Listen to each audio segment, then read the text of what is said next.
Hello, ladies and gentlemen. Welcome back to another episode. I'm your host, Lad, and today we are going to be playing in the Mirny 13 game mode.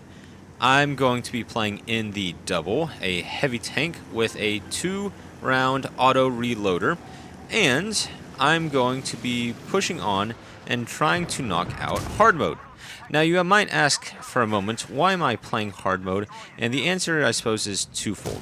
First off, unfortunately, Wargaming had a pretty major bug as they rolled out this new patch.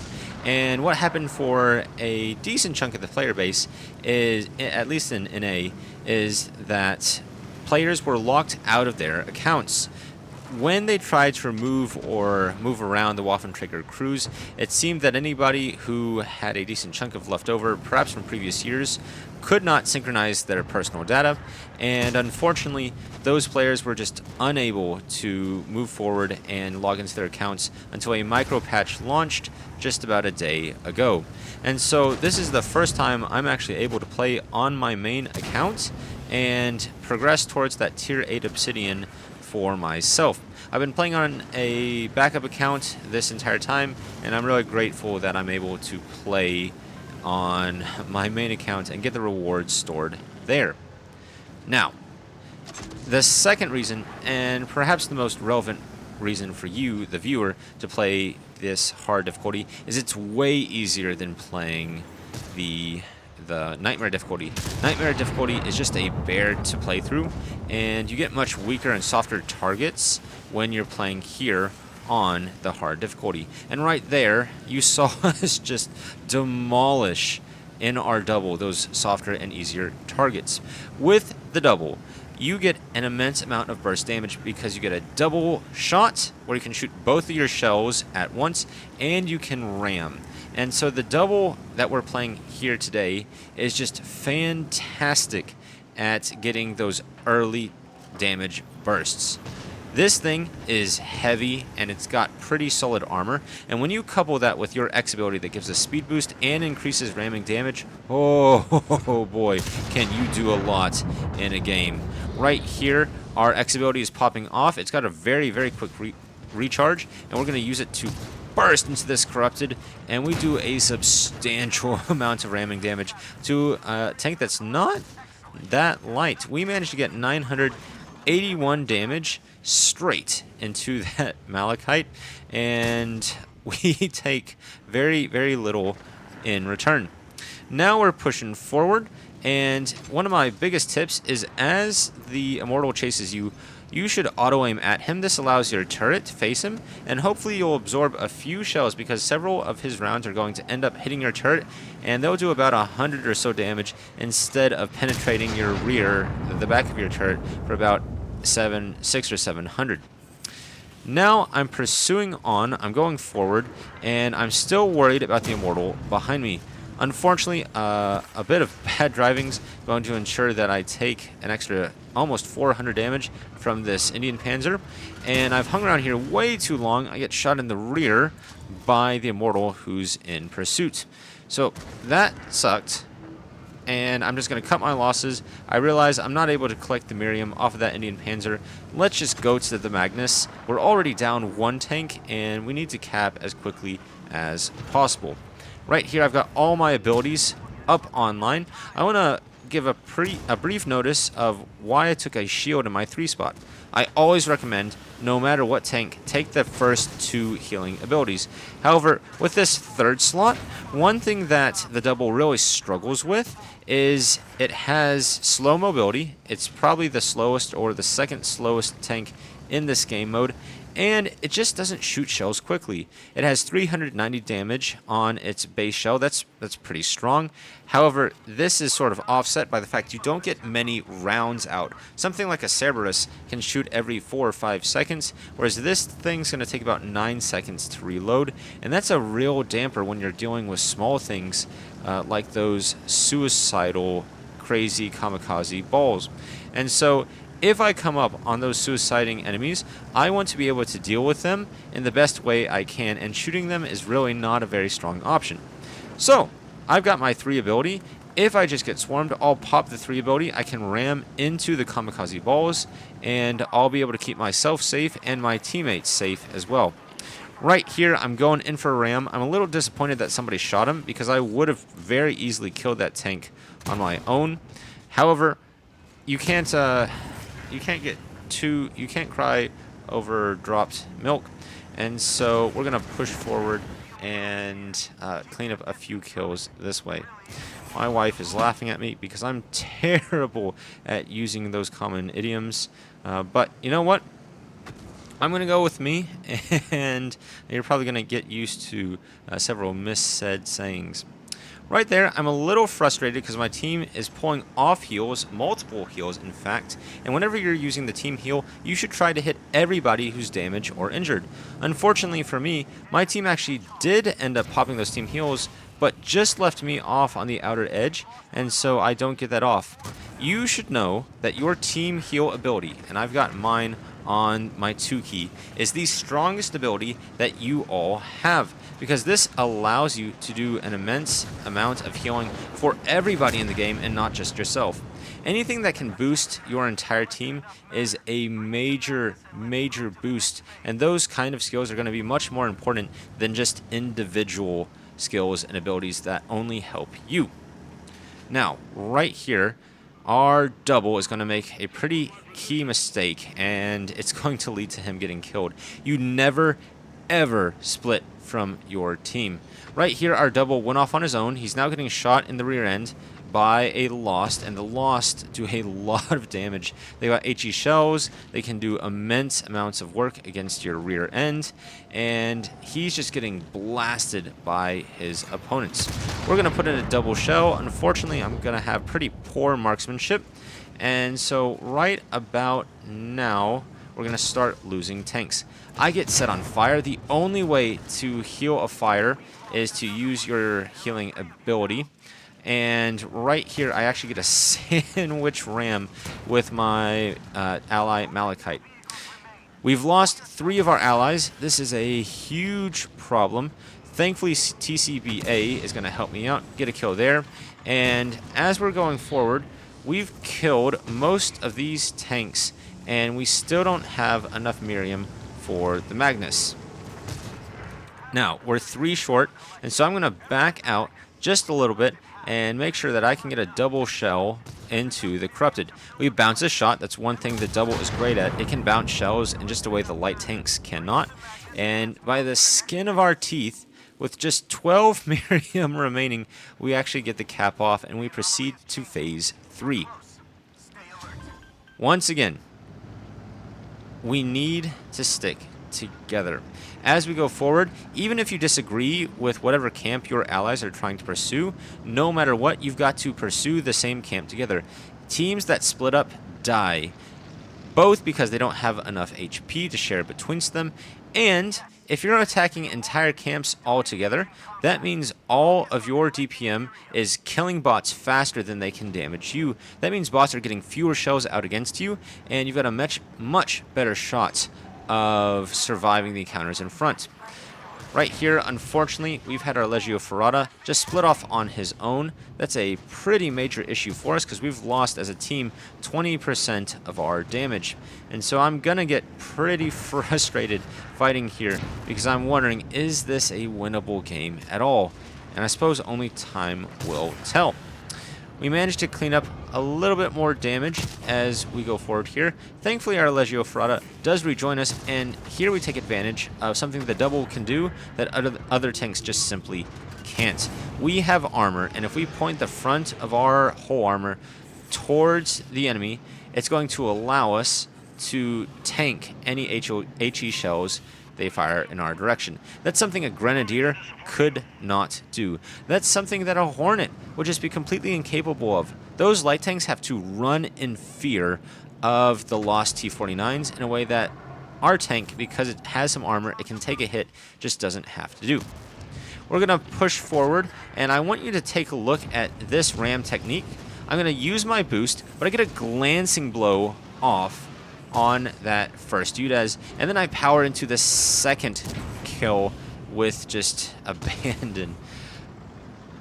what I want to highlight. When you're using your boost ability in the double, do not just go for one target. Try to get a glancing blow off as you're capable, and then once you've managed that, you can then proceed on and full ram the second tank. Your goal should be to ram at least 2 tanks with every press of your X ability.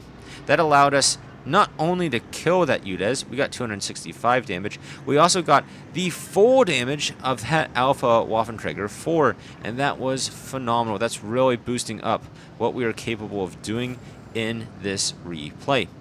Now, I don't like the call. Our team has called for us to go to this top left. I don't agree with it, but I second it because I say if we split up, we die, and I need to help out our Legio Ferrata, who has, at this point, 46 Miriam, which is not an insignificant amount. So we push forward, and despite whether or not I agree with his decision-making, we've got to live with it now, because once the team commits, we've got to commit wholly. And right now, we're really going to struggle because our double, again, has just run off on his own. I don't know what he's thinking, but it's really going to hamper our team overall. And I noticed that the Immortal has popped up right behind us. I use the boost, I get a ram kill off, a glancing ram kill that allows me to keep momentum, and we just barely escape with our life as the Immortal remains in pursuit. We had to give up some Miriam, but that's a price we're going to have to be willing to pay. Unfortunately, our double makes another huge mistake. He split off yet again, and he's procced an entire camp as we're crossing in the middle of an open field. And now these bots are just going to get side shots into us as they chase us. You should never proc 2 camps at once. You should never proc a camp just on your own, because you're putting your team in serious, serious danger. Now, we don't have enough Miriam yet to fill the Magnus, and we have to pray that we can get enough damage into the bots at the Magnus camp in order to take down this victory. I'm going to get a ram kill off. That allows us to get a lot of burst damage in quickly. I'll get another double off. Unfortunately, that's not going to kill the UDES. And right here, we still don't have enough Miriam overall to cap, and we've only got 30 seconds left in the round. I managed to get a shot in. Now we only have 3 tanks remaining going forward, and I'm wondering how are we going to get enough Miriam. If I can get a shell in right here, we'll just have enough, but we need Pegleg to come in, save the day, and he does. The player who went off on his own finally returns to the team, and that's just enough for us to proceed to the last final fight. Here we are going to fight the corrupted M103. This is the boss that only spawns on the hard difficulty, but it plays very similarly to the rest. You never shoot the boss if you have bots available in front of you, and I'll tell you exactly why. When you're shooting the bosses on this Mirny 13 game mode, they will spawn more bots in direct proportion with their health. How the game operates in this situation is as the boss gets damaged, whenever you hit the appropriate damage threshold, it's going to spawn another round of bots. Now, if you kill all of those bots right off the bat, then you're only dealing with one wave of bots and the boss fight at a singular time. However, if you keep damaging the boss, if you keep damaging the corrupted M103 or something else, then what's going to happen is he's going to spawn more and more camps of bots, and you're just going to get swarmed and overwhelmed. So keep in mind for that, you need to wait for your opportunity. Right here, there are no more bots on the field, and we can finally put some damage into the M103 and feel safe about it. I have loaded my HE shells, which are really, really strong on the double, and this is going to allow me to do just immense amount of damage to my enemies. We've got 600 into the M103, the shell before. We get almost 600 into this UDES right here, and that allows us to get a free ram kill off without even needing to use our X ability at all. Right here, our numbers are sort of dwindling. We've lost a lot of health. We lose our first tank, the Cerberus dies, and so I'm definitely getting concerned here. I'm going to put a double into the Waffenträger. I'm going to hope the Legio Ferrata rams him. Unfortunately, the Ferrata pulls back, sort of wastes a shell right there, but we finally have license to kill the M103 ourselves. Unfortunately, the Legio Ferrata is just getting farmed by the M103. This corrupted M103 does have sort of a dual cannon. It's got a double shot, and it's just ripping apart Sarge 302. Sarge falls, and now it's just 2 of us versus 1 of him, and we've got to do our best to get through this situation together. I see that I'm going to be cut off in the middle of the open, and so I just speed boost as quickly as I can to get away. He's only got 1,000 HP, which means I need to connect 2 shells. There's 1. Thankfully, Pegleg puts in a second, and because I have HE loaded, I really don't have to aim carefully, and just with 9 HP remaining, we wipe him off with a well-placed HE shell. Once again, I'm going to hopefully repeat, kill the bots first, always. That is just the key amount of info you need on this fight. And one thing you should do in your double is you should just fire 1 by 1 until the bots spawn. You don't want to double the boss fight as you start out, because you want to have as many shells in the mag as you can to deal with the bots around you. So right there, I shoot 1. Now the bots have spawned, and I can sort of go to town. I see the hedgehog spawn behind me, and this is exactly why I carry the shield ability in the first place. I pop it, I ram into the other alpha hedgehog myself, but the alpha hedgehog ends up spawning more hedgehogs all around me, and I take a ton of damage right then and there. I'm going to pop my self-heal because I'm sort of in a safe position, and this will allow me to get maximum healing while out of the pace of the combat, and sniping the bots on the far side of the field. I also notice my Cerberus has no HP whatsoever. Unfortunately, I go to put that shell in. I don't know where it goes at all. I go to put a second shell in. That misses too. And so I say, I've got to save my team. We've already lost a tank. I'm going to heal the Cerberus. And so I use my heal to help out my Cerberus in his time of need.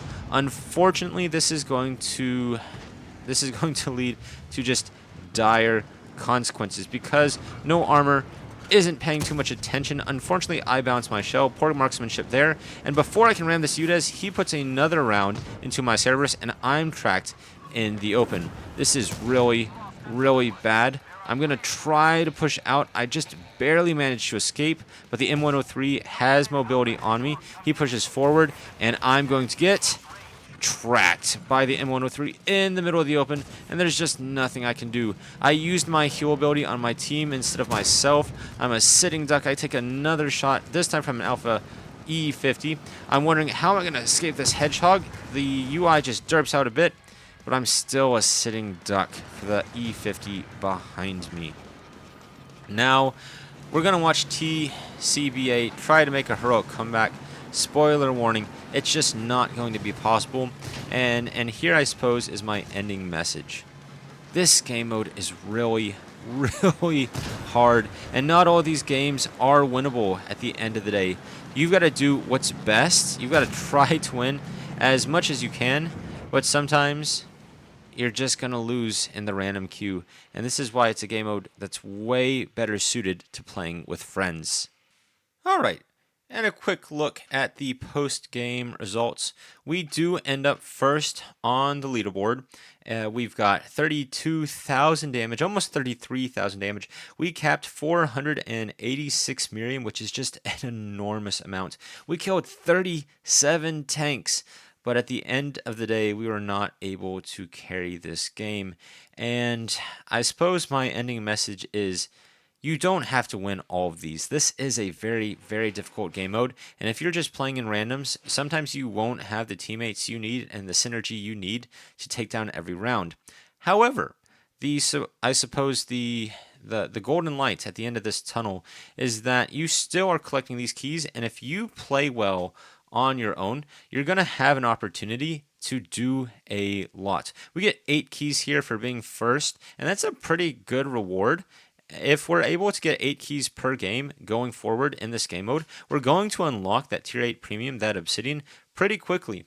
And so, even if you lose, and I sure as heck was frustrated with this result, with losing this one, you're still going to have, if you're playing well, a great chance at rewards, and you'll be able to unlock that obsidian pretty quickly. Ladies and gentlemen, thank you so much for joining. I hope you enjoyed this gameplay in the double. Please look forward to a few more games and a few of the other tanks, and I wish you the best of days. Ladpad out.